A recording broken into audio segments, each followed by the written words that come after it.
Oops, we'll just get that in focus. There we are. Perfect. Set your notifications, governor. All right, guys, welcome back to the channel. When we left off, we had just gone from 3 to 4 long arm monsters on the court using our San Antonio game as a template. We're going to get to 5 long arm monsters on the court for the first time this year. If you want notifications for these awesome videos, hit the bell. Let's get on with today's video, picking up right where we left off, talking about the long arm monster meter and how my prophecy has come full circle from when I predicted we would take Barnes back in the summer.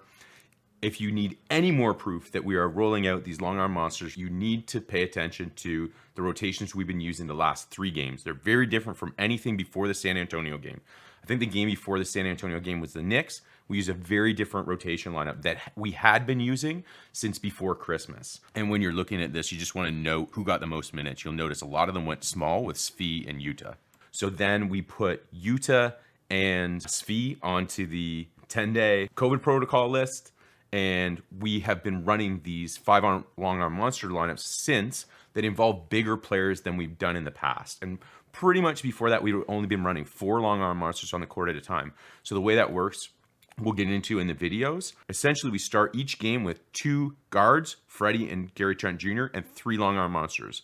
Then, midway through the first, Gary subs off for a 4th long arm monster, and we run 4 with Freddie to finish the quarter.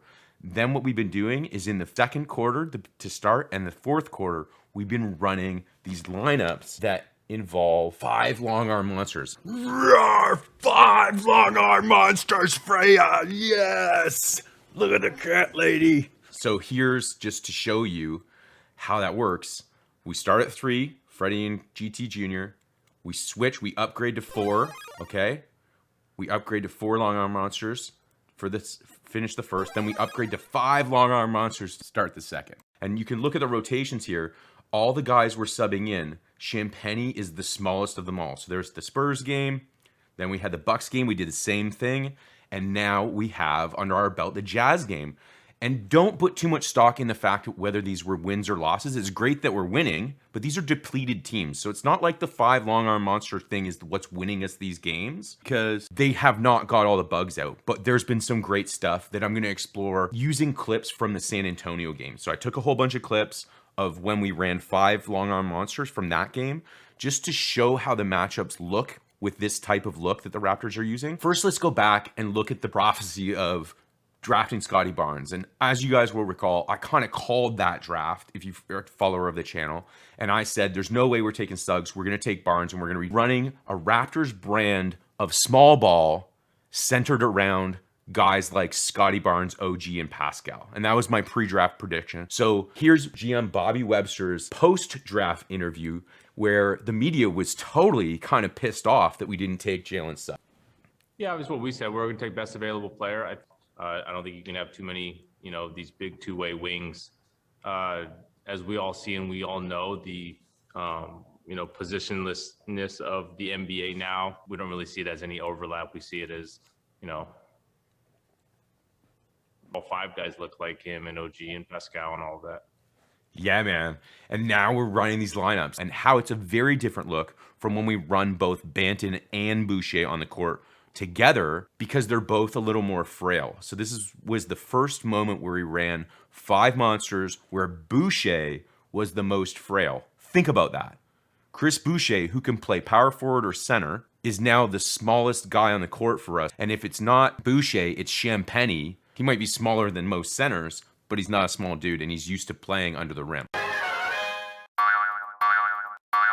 So what I want to do for today is just introduce you to how the matchups look using some clips from the San Antonio game when we started the second quarter with 5 long arm monsters. So ball comes in. Let's get to a spot where we can see the matchups. Here we go. Perfect. So let's count the long arm monsters. There's Precious is 1, P's number 2, Scotty's number 3. And then here's what it gets crazy, because most teams are used to having 3 of these guys. Scotty's already outmatching his man in height and weight. So when we get to 4 baseline, that's Boucher's 4 long arm monsters, which we've seen before. But then here we are on the far baseline. OG makes 5 long arm monsters. 5 long arm monsters on the court, Freya, and no Delano Banton. The meter has filled. All right, let's see what can be exploited with these matchups. For all intents and purposes, we are running a lineup of 5 stretch bigs. OG, they're all on the smaller side of bigs, but they're thick guys that can crash the glass and do things and run the floor and handle the ball. They can do everything. And that's the difference. So how does this long arm monster lineup cause problems for the opposing team? Let's take a look at the matchups and see where the wheels come off for the other team, because we should be able to exploit a whole bunch of things here.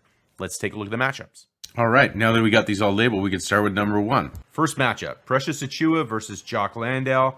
But it would be a mistake to judge the long arm monsters based on Jacques Landau versus Precious. Instead, we need to say, how do we use Precious against elite bigs? The elite bigs are elite because of their girth. They're slow up and down the floor, but they're difficult in the paint. We want to turn their positives into negatives. Not only that, we got to turn the negative that we don't have a traditional big into a positive, which means we need Precious to get practicing, and he needs to get out and Precious.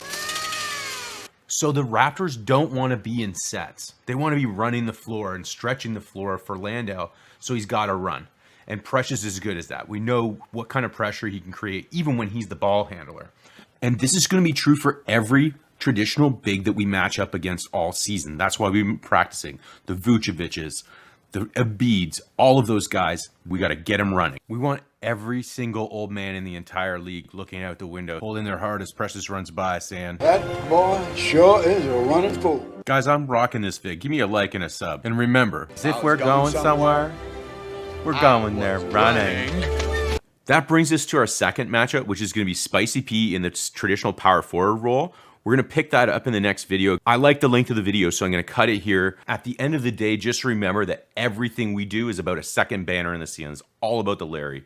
Hit the notification bell, guys. That way I can get you the next video in the series. It's going to be about load management after I finish talking about how this new brand of Raptors small ball is shaping up to make a dent and surprise some sleeping giant in the playoffs this year. We're going to talk about, is the playoffs a good idea? Can Big Daddy Freddy take these youngsters to the playoffs and go deep? We're going to talk about load management, Jakob Pertl, all these things. Hit the notification bell, like, subscribe. Thanks so much. Kawhi, are you sure you didn't want to stick around and be a long arm monster with the rest of these guys? It's getting pretty exciting. I don't even know where you're sitting at.